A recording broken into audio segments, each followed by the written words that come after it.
Hello. Hi.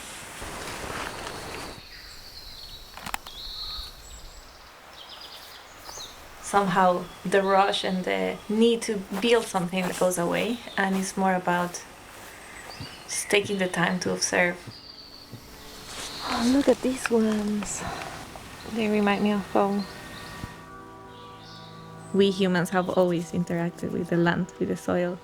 It's beautiful. It's beautiful to gain these perspectives, especially in places like London. You don't really know how much sound and stimulation you have around you.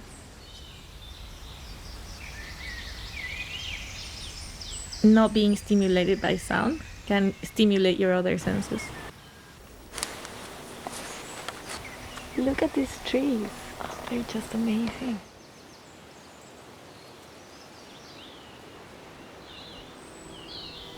I've created these small rituals to feel more part of the landscape and part of this environment.